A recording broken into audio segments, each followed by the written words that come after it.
도대체 밀워키에 가면 왜 투수들이 달라지는 걸까요? 평범해 보이던 투수가 갑자기 에이스가 되고 다른 팀에서 실패했던 투수가 다시 살아납니다. 코빈 번스부터 프레디 페랄타 그리고 지금의 제이콘 미즈로스키까지 이 모든 선수들에게는 하나의 공통점이 있습니다. 바로 밀워키 브루어스의 특별한 투수 육성 시스템입니다. 강조하며 안녕하세요. KR 프라임 스포츠에 오신 것을 환영합니다. 오늘은 도대체 밀워키가 어떤 방식으로 투수를 만들어내는지 그 비밀을 하나씩 살펴보겠습니다. 이제 밀워키라는 이름을 들었을 때 누가 뭐래도 가장 먼저 떠오르는 선수가 있습니다. 바로 제이콘 미즈로스키입니다. 연신 시속 100마일에 가까운 공을 뿜어내면서 인간의 몸으로 정말 가능한가 싶을 정도의 투구를 매 경기 보여주고 있는 괴물 같은 투수죠. 감탄하며 이 선수가 바로 밀워키 투수 공장의 최고의 아웃풋이라고 말할 수 있을 겁니다. 그런데 밀워키가 좋은 투수를 만들어낸 역사는 이번이 처음이 아닙니다. 작은 시장이라는 현실적인 한계 때문에 밀워키 브루어스는 많은 돈을 쓰는 방식만으로는 경쟁하기 어려웠습니다. 그래서 자신들만의 방법을 만들어야 했습니다. 템파베이의 시스템을 참고하면서 자신들만의 육성 시스템을 정립했고 꾸준히 리그 상위권에 머무를 수 있는 강팀으로 성장했습니다. 그 중에서도 가장 눈에 띄는 특징이 있습니다. 바로 이런 이야기죠. 밀워키에 가면 투수가 강해진다.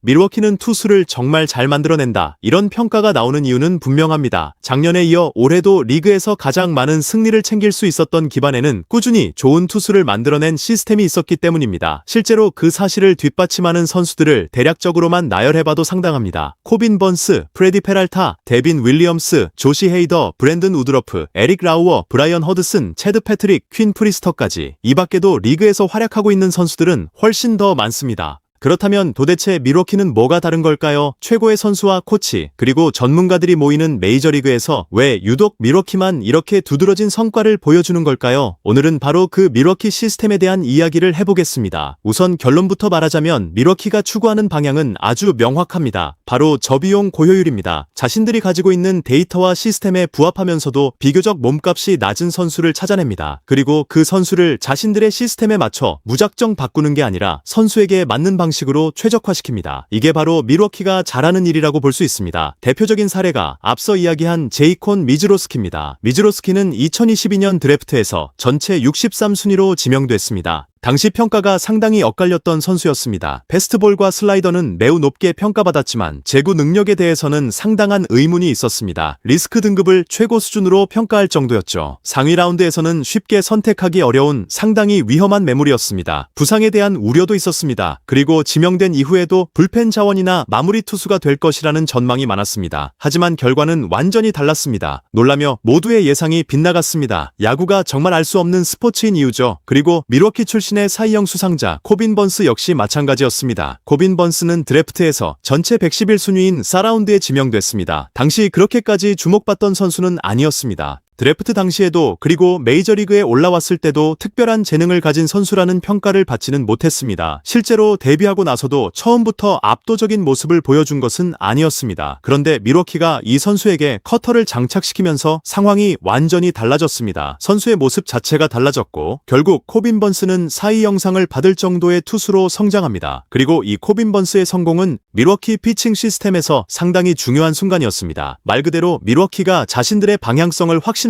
된 하나의 유레카였다고 볼 수 있습니다. 이 선수를 통해 밀워키의 방향성이 더욱 확실해졌고 지금 우리가 알고 있는 밀워키의 이른바 투수 공장 시스템으로 발전하게 됩니다. 그렇다면 밀워키는 구체적으로 어떤 환경을 만들어 놓은 걸까요? 2017년 밀워키는 애리조나에 약 6천만 달러를 투자했습니다. 그리고 약 10만 6천 제곱피트 규모의 대형 선수 육성 공간을 구축했습니다. 이곳에는 스포츠 사이언스, 전문 트레이닝, 피지컬 메커닉, 심리 서비스, 어질리티 디벨롭먼트 같은 공간들이 들어섰습니다. 당시 밀워키 감독이었던 크레이그 카운셀은 이곳을 밀워키의 미래이자 허브라고 표현했습니다. 싱글 A부터 메이저리그까지 선수 육성에 필요한 정보와 데이터를 모으고 선수와 관련된 업무를 담당하는 전문 인력까지 배치한 겁니다. 물론 이곳에서 정확히 무엇을 하는지는 외부에서 모두 알 수 없습니다. 말 그대로 특급 비밀에 가까운 부분이기 때문입니다. 그렇다고 밀워키만 특별한 장비를 사용하는 것도 아닙니다. 트레이닝 장비나 어질리티 피지컬 개발 시스템은 어느 메이저리그 구단이든 최고 수준일 겁니다. 결국 결국 중요한 건 장비 자체가 아닙니다. 그 장비에서 만들어진 데이터를 어떻게 선수에게 적용하느냐입니다. 밀워키는 바로 이 부분을 상당히 잘하고 있다고 볼 수 있습니다. 선수 개개인에게 맞춤형 솔루션을 제공하고 그걸 가장 잘 실행하는 구단 중 하나인 겁니다. 예를 들어 밀워키에는 하이패스트볼이 유행한다고 해서 모든 투수에게 하이패스트볼을 강요하는 방식이 없습니다. 스위퍼가 대세라고 해서 모든 투수에게 스위퍼를 던지게 하는 것도 아닙니다. 강조하며 선수마다 정답이 다르다는 겁니다. 코빈 번스에게는 자연스럽게 보였던 커터를 중심으로 전환했습니다. 프레디 페랄텍에는 좋은 체인지업을 살리면서 그 체인지업과 잘 어울리는 패스트볼 메커니즘을 만들어줬습니다. 그리고 제이콘 미즈로스키에게는 그가 가진 폭발적인 움직임을 없애는 대신 그 동작에 일관성을 부여하는 데 집중했습니다. 단순히 특정 구종을 개발하거나 무조건 구속을 올리는 것이 아닙니다. 선수의 전체적인 특성을 보고 그 선수에게 맞는 정답을 찾는 겁니다. 이게 바로 밀워키 시스템의 가장 중요한 특징이라고 할 수 있습니다. 투수를 자신들의 입맛에 맞추는 것이 아니라 투수가 원래 가지고 있던 본질을 강화하고 그 장점을 성공으로 연결시키는 겁니다. 철저한 개인화라고 볼 수 있죠. 그렇다면 밀워키의 이런 특징은 구체적으로 어떤 모습으로 나타날까요? 가장 두드러지는 것 중 하나가 바로 포심을 무조건 강요하지 않는다는 겁니다. 단순히 구속이 좋다고 해서 포심을 던지게 하는 방식이 아닙니다. 릴리스 포인트는 어떤지, 메커니즘은 어떤지, 구질의 움직임은 어떤지까지 종합적으로 판단합니다. 그리고 정말 좋은 포심이라면 더 강화합니다. 반대로 선수에게 맞지 않는 포심이라면 과감하게 버립니다. 그 대신 싱커나 커터 같은 다른 패스트볼 베리에이션을 넓히고 그 완성도를 높이는 과정을 선수와 함께 만들어갑니다. 최근의 대표적인 사례가 바로 퀸 프리스터입니다. 밀워키는 보스턴에서 기대 이하의 모습을 보이며 사실상 실패한 1라운드 지명자로 평가받던 퀸 프리스터를 데려왔습니다. 다른 팀이었다면 왜 이 선수를 데려왔지? 라는 반응이 나왔을 수도 있습니다. 하지만 그 팀이 밀워키였기 때문에 팬들의 기대가 달랐습니다. 그리고 실제 결과도 달랐습니다. 프리스터는 지난해 157이닝을 던지면서 평균 자책점 3.32를 기록했습니다. 상당히 좋은 활약을 보여줬습니다. 여기서도 밀워키의 해결 방법은 애매한 포심과 체인지업을 고집하지 않는 것이었습니다. 프리스터의 동작과 릴리스에 어울리는 커터를 장착했고 싱커도 적극적으로 활용했습니다. 동시에 슬라이더에는 더 큰 낙폭을 만들어 커터와 슬라이더의 차이를 확실하게 만드는 피칭 디자인까지 더했습니다. 이 정도면 밀워키 랩의 노하우가 집약된 선수라고 말할 수 있습니다. 이런 내용을 하나의 문장으로 정리한다면 저는 이렇게 표현하고 싶습니다. 밀워키는 관습에 얽매이지 않습니다. 선발 투수라면 이렇게 해야 한다. 불펜 투수라면 저렇게 해야 한다. 원래 투수는 이렇게 하는 것이다. 이런 식의 고정관념을 거부합니다. 그리고 또 하나 중요한 특징이 있습니다. 밀워키는 육성 과정에서 선수를 굉장히 면밀하게 관찰합니다. 단순히 성적이 나오느냐 나오지 않느냐만 보는 것이 아닙니다. 이 선수가 어떤 가능성을 가지고 있는지, 어떤 마인드를 가진 투수인지까지 판단합니다. 팔의 릴리스 포인트는 어떤지, 익스텐션은 신체 조건과 맞는지, 어떤 구종의 장점이 있는지, 그리고 어떤 구조로 공을 제구하는지까지 투수가 공을 던지는 모든 과정을 관찰합니다. 그리고 관찰하는 데서 끝나지 않습니다. 그 특징을 실제로 사용할 수 있는 선수의 무기로 발전시킵니다. 대표적인 선수가 트레버 맥일입니다. 맥일은 데빈 윌리엄스가 밀워키를 떠난 이후 밀워키의 뒷문을 지켜주는 선수로 성장했습니다. 하지만 원래부터 그런 선수는 아니었습니다. 컵스와 미네소타에서도 기대만큼의 성과를 보여주지 못했던 선수였습니다. 그런데 밀워키는 이 선수에게서 다른 팀이 놓쳤던 부분을 발견했습니다. 바로 큰 키와 높은 팔각도였습니다. 강조하며 이걸 살리면 된다. 밀워키는 그렇게 판단했습니다. 그리고 맥일의 메커니즘을 이 특성을 더 잘 살리는 방향으로 발전시키는 데 집중했습니다. 투구 동작과 딜리버리 그리고 어깨의 움직임까지 살펴보면서 메커니즘을 더욱 정돈해 나갔습니다. 결국 맥일은 자신의 높은 타점과 릴리스 포인트라는 장점을 더 강력하게 활용할 수 있게 됐습니다. 그리고 그 변화는 결국 그의 패스트볼을 완전히 바꿔놓았습니다. 이전에는 단순히 구속만 빠른 공이었다면 이제는 구속과 구위까지 동시에 갖춘 공이 됐습니다. 그리고 그는 지금도 계속해서 성공을 향해 달려가고 있습니다. 미즈로스키 역시 마찬가지입니다. 그가 위험한 선수로 평가받았던 이유는 구위가 아니었습니다. 가장 큰 문제는 제구력이었습니다. 그렇다고 밀워키는 제구력을 잡겠다고 그의 폭발적인 힘부터 줄이는 방법을 선택하지 않았습니다. 대표적으로 이런 접근이 실패한 사례가 LG 트윈스의 전구영 선수 같은 경우라고 볼 수 있습니다. 어쨌든 미즈로스키가 가진 엄청난 폭발력에 일관성을 더할 수 있도록 신체를 단단하게 만들고 미즈로스키에게 맞는 메커니즘을 선수와 함께 만들어갔습니다. 강조하며 그리고 결국 터졌습니다. 이처럼 밀워키는 특정한 관점 하나만이 옳다고 판단하지 않습니다. 이 선수의 장점을 살릴 수 있는 방향은 무엇인지 그걸 먼저 판단합니다. 그리고 선수 개개인이 가진 특성을 최대한 발현시키는 데 집중합니다. 이게 바로 밀워키 투수 공장의 가장 큰 장점이라고 할 수 있습니다. 그리고 이 시스템의 중심에는 크리스 훅이라는 실질적인 인물이 존재합니다. 말 그대로 밀워키 투수 공장의 공장장 같은 사람이라고 볼 수 있습니다. 2008년부터 밀워키의 싱글 A에서 시작해 2019년 메이저리그 투수 코치가 됐습니다. 그리고 밀워키에서만 거의 20년 가까이 코치로 활동하면서 마이너리그부터 메이저리그까지 투수들을 속속들이 파악하고 있습니다. 이 코치를 필두로 밀워키 코칭 스태프가 잘하고 있는 것 중 하나가 있습니다. 바로 투수들과의 관계입니다. 그리고 원활한 의사소통이죠. 또 하나 중요한 능력이 있습니다. 바로 분석가들이 만들어낸 데이터를 현장의 코치가 실제로 사용할 수 있는 언어로 잘 번역하는 능력입니다. 예를 들어 이런 겁니다. 릴리스 포인트가 지금 2인치 정도 낮아졌다. 지면 반발력이 10% 줄었다. 커터의 버티컬 드롭이 낮아졌고 회전축이 무너졌다. 이런 말들은 분석객에게는 당연한 데이터입니다. 하지만 선수에게 그대로 전달한다고 해서 바로 이해되는 것은 아닙니다. 사실 투수에게 이렇게 말한다고 생각해보죠. 너 릴리스 포인트가 2인치 낮아졌어. 그러니까 2인치 정도 올려. 그렇다고 투수가 기계도 아니고 컴퓨터도 아니잖아요. 아, 그럼 2인치 올리면 되겠네. 이렇게 바로 되는 게 아닙니다. 차분하게 중요한 건 데이터를 보여주는 것에서 끝내지 않는 겁니다. 그 데이터를 바탕으로 어떤 훈련을 해야 하는지 알려줘야 합니다. 어떤 드릴을 사용해야 하는지, 어떤 동작을 수정해야 하는지, 그리고 선수 스스로 자신의 움직임을 이해할 수 있도록 컨설팅해주는 과정이 필요합니다. 밀워키는 바로 이 부분을 굉장히 잘하는 것으로 보입니다. 데이터를 실제 훈련으로 연결하고 분석가의 언어를 현장의 언어로 바꿔주는 것, 그리고 그것을 실제 훈련으로 만들어내는 것, 이게 바로 밀워키의 실질적인 가장 큰 힘 중 하나라고 볼 수 있습니다. 그런데 밀워키의 진짜 힘은 단순히 이런 시스템을 갖췄다는 데 있지 않습니다. 이 시스템으로 실제 성공을 경험했다는 겁니다. 그것도 정말 많이요. 강조하며 성공이 쌓이면서 하나의 노하우가 만들어졌습니다. 그리고 그 노하우와 시스템, 그리고 철학을 마이너리그부터 메이저리그까지 모두 공유하게 됐습니다. 하나의 선수를 만들어내는 과정에서 모든 코치와 분석가들이 같은 방향을 바라봅니다. 그리고 선수에게 같은 철학을 전달하면서 동시에 선수와 함께 답을 찾아갑니다. 중요한 건 이 과정에서 강요가 없다는 겁니다. 선수의 생각을 최우선으로 존중하고 선수가 왜 이런 방법을 사용해야 하는지 스스로 납득할 수 있도록 조율합니다. 그리고 충분한 소통을 거친 뒤 실제로 실행합니다. 성공이 노하우가 되고 그 노하우가 다시 더 많은 성공을 만들어냅니다. 이게 바로 밀워키 시스템이 시간이 갈수록 강해지는 이유입니다. 그리고 최근에는 더스틴 메이가 밀워키로 왔습니다. 밀워키에 오자마자 그의 피칭 디자인에도 변화가 생겼습니다. 포심의 비중은 약 20% 줄었고 커터의 비중은 약 20% 늘었습니다. 싱커와 커터를 중심으로 피칭을 만들어가고 있습니다. 그리고 두 경기에서 13이닝 동안 3자책점만을 기록하면서 좋은 성적을 보여주고 있습니다. 단순한 조정만으로도 이렇게 큰 변화를 만들어내는 것, 이것 역시 상당히 놀라운 부분입니다. 그리고 바로 이것이 밀워키 피칭의 상징이라고 볼 수 있습니다. 감동적으로 망가진 투수를 고치는 팀이 아닙니다. 다른 팀에서 잘못 사용하고 있는 투수를 찾아서 그 선수에게 맞는 사용법을 다시 설계하는 팀, 그게 바로 밀워키의 정수라고 생각합니다. 밀워키는 선수를 바꾸는 게 아니라 선수를 바라보는 방식을 바꿉니다. 그리고 그 선수 안에 이미 존재하고 있던 장점을 찾아냅니다. 그 장점을 어떻게 극대화할 수 있는지 고민하고 데이터를 통해 확인하고 코치가 그것을 훈련으로 연결합니다. 그리고 선수와 함께 마지막 답을 만들어냅니다. 이런 과정이 반복되면서 한 명의 성공이 또 다른 성공을 만들어냅니다. 코빈 번스가 있었고 프레디 페랄타가 있었고 데빈 윌리엄스가 있었습니다. 그리고 지금은 제이콘 미즈로스키가 등장했습니다. 그렇다면 여기서 한 가지 질문이 생깁니다. 밀워키는 꾸준히 강했지만 그렇다고 항상 최강의 팀이었던 것은 아닙니다. 그런데 이 시스템의 정점이라고 할 수 있는 미즈로스키 같은 선수가 등장한 지금은 과연 조금 달라질까요? 천천히 그들이 이 시스템을 통해 도대체 어디까지 올라갈 수 있을까요? 단순히 좋은 투수를 하나 더 만들어내는 수준을 넘어 밀워키라는 팀 자체를 완전히 다른 차원의 강팀으로 만들 수 있을까요? 이제부터가 정말 중요한 부분입니다. 밀워키가 그동안 만들어온 시스템이 지금의 미즈로스키와 만나면서 어떤 결과를 만들어낼지 지켜봐야 합니다. 그리고 만약 이 시스템이 계속해서 성공한다면 밀워키의 투수 공장은 단순한 육성 시스템이 아니라 메이저리그에서 가장 강력한 경쟁력이 될 수도 있습니다. 강조하며 결국 야구는 좋은 선수를 많이 데려오는 것만으로 끝나지 않습니다. 그 선수가 가진 것을 발견하고 정하고 그걸 제대로 활용하는 것, 그리고 선수와 팀이 함께 가장 좋은 답을 찾아가는 것, 밀워키 브루어스가 보여주고 있는 건 바로 그 과정입니다. 어쩌면 우리가 말하는 밀워키에 가면 투수가 강해진다 라는 이야기는 단순한 우연이 아닐지도 모릅니다. 수많은 데이터와 수많은 시행착오, 그리고 선수에 대한 끊임없는 관찰이 쌓여서 만들어진 결과입니다. 그리고 지금 그 시스템의 가장 강렬한 결과물이 제이콘 미즈로스키라는 이름으로 등장하고 있습니다. 과연 미즈로스키는 앞으로 어디까지 성장할 수 있을까요? 그리고 밀워키는 이 시스템으로 또 어떤 괴물 같은 투수를 만들어낼까요? 앞서 살펴본 것처럼 밀워키가 특별한 이유는 단순히 좋은 선수를 찾아내는 데 있지 않습니다. 선수를 바라보는 방식 자체가 다릅니다. 누군가에게는 단점으로 보였던 부분을 밀워키는 다른 가능성으로 바라봅니다. 누군가에게는 고쳐야 할 문제처럼 보였던 움직임을 오히려 그 선수만의 무기로 활용할 방법을 찾습니다. 제이콘 미즈로스키도 마찬가지였습니다. 제구가 불안하다는 이유만으로 그의 가장 강력한 장점인 폭발적인 움직임을 없애지 않았습니다. 오히려 그 폭발력을 유지하면서 어떻게 하면 더 안정적으로 사용할 수 있는지를 고민했습니다. 이런 접근이야말로 밀워키 시스템의 핵심이라고 할 수 있습니다. 강조하며 모든 선수에게 똑같은 정답은 없다. 이 한 가지 원칙이 밀워키의 모든 과정을 관통하고 있습니다. 그래서 밀워키에서는 특정 구종이 유행한다고 해서 모든 투수에게 똑같이 적용하지 않습니다. 패스트볼이 중요하다고 해서 무조건 포심만을 강조하지도 않습니다. 데이터가 그렇게 말한다고 해서 선수에게 데이터를 그대로 던져주지도 않습니다. 데이터를 이해하고 그걸 선수의 움직임으로 연결하고 결국 실제 경기에서 사용할 수 있는 무기로 만들어냅니다. 그리고 이 과정에는 코치와 분석가뿐만 아니라 선수 본인도 함께 참여합니다. 이게 상당히 중요합니다. 선수가 납득하지 못하는 변화는 결국 오래 유지되기 어렵기 때문입니다. 밀워키는 선수에게 일방적으로 답을 내려주는 것이 아니라 왜 이런 변화가 필요한지 설명합니다. 그리고 선수의 의견을 듣습니다. 그 과정에서 서로 조율하고 가장 현실적인 방법을 찾아냅니다. 결국 선수 스스로 자신의 변화를 이해하게 만드는 겁니다. 이런 시스템이 마이너리그부터 메이저리그까지 하나의 흐름으로 이어져 있다는 것도 중요한 부분입니다. 어느 단계에 올라가더라도 선수가 갑자기 완전히 다른 철학을 만나게 되는 것이 아닙니다. 같은 방향성을 유지하면서 선수의 성장 단계에 맞춰 필요한 부분을 발전시킵니다. 그래서 한 명의 선수가 성장하는 과정에서 여러 코치와 분석가가 하나의 팀처럼 움직일 수 있습니다. 그리고 그 결과가 메이저리그에서 실제 성적으로 나타납니다. 코빈 번스가 대표적이었고 프레디 페랄타도 그 과정을 거쳤습니다. 데빈 윌리엄스 역시 밀워키 시스템을 통해 자신의 가치를 극대화한 선수입니다. 그리고 지금은 제이콘 미즈로스키가 그 계보를 이어가고 있습니다. 감탄하며 특히 미즈로스키의 경우 앞으로가 더 기대되는 선수입니다. 이미 압도적인 구속과 구위를 보여주고 있지만 아직 완성된 투수라고 보기는 어렵습니다. 오히려 지금부터 어떤 방향으로 발전하느냐가 더 중요할 수 있습니다. 만약 밀워키가 그동안 보여줬던 방식대로 미즈로스키의 장점을 유지하면서 부족한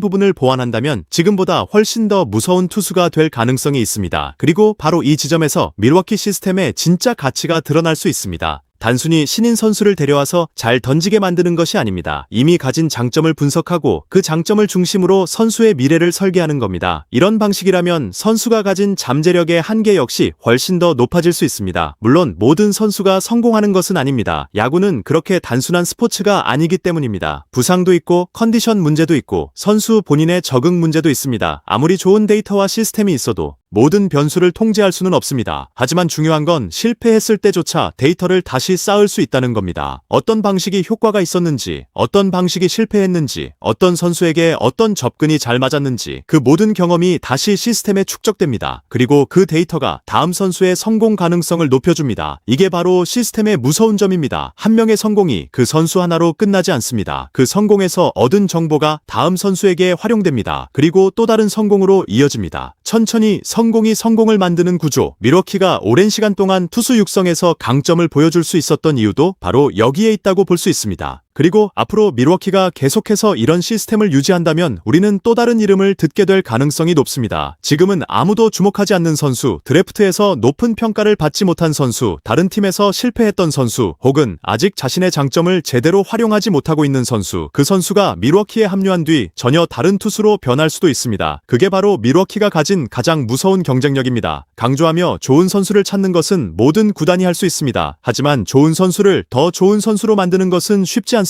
그리고 평범한 선수를 자신만의 장점을 가진 특별한 선수로 만드는 것은 더 어렵습니다. 밀워키는 바로 그 부분에서 오랜 시간 자신들만의 답을 찾아왔습니다. 그리고 지금 그 결과가 제이콘 미즈로스키라는 선수로 강렬하게 나타나고 있습니다. 과연 미즈로스키는 앞으로 밀워키 역사에 어떤 이름을 남기게 될까요? 그리고 밀워키의 투수 공장은 또 어떤 선수를 세상에 내놓게 될까요? 아직 그 답은 알 수 없습니다. 하지만 한 가지는 분명합니다. 밀워키가 계속해서 자신들의 철학을 유지한다면 우리는 앞으로도 계속해서 새로운 투수들의 탄생을 지켜보게 될 겁니다. 그리고 그때마다 사람들은 또 같은 질문을 하게 될지도 모릅니다. 도대체 밀워키는 어떻게 이런 투수를 만들어내는 걸까? 그 질문에 대한 답은 어쩌면 이미 나와 있습니다. 특별한 마법이 아닙니다. 선수를 제대로 보고 데이터를 제대로 이해하고 그 데이터를 현장에서 사용할 수 있도록 만들고 선수와 함께 답을 찾아가는 것, 그리고 그 과정을 마이너리그부터 메이저리그까지 끊임없이 반복하는 것. 결국 밀워키의 힘은 이 단순하지만 어려운 과정을 누구보다 잘한다는 데 있습니다. 감동적으로 선수를 억지로 바꾸는 것이 아니라 선수 안에 있는 가능성을 찾아내는 것, 그리고 그 가능성이 최대한 빛날 수 있도록 길을 만들어주는 것. 그게 바로 밀워키 브루어스가 만들어낸 자신들만의 투수 육성 철학입니다. 앞으로 미즈로스키가 어떤 투수로 성장할지, 그리고 그 뒤를 이어 또 어떤 선수가 등장할지 계속 지켜볼 필요가 있습니다. 어쩌면 지금 우리가 보고 있는 미즈로스키는 밀워키 투수 공장의 마지막 결과물이 아니라 또 다른 시작일지도 모릅니다. KR 프라임 스포츠였습니다.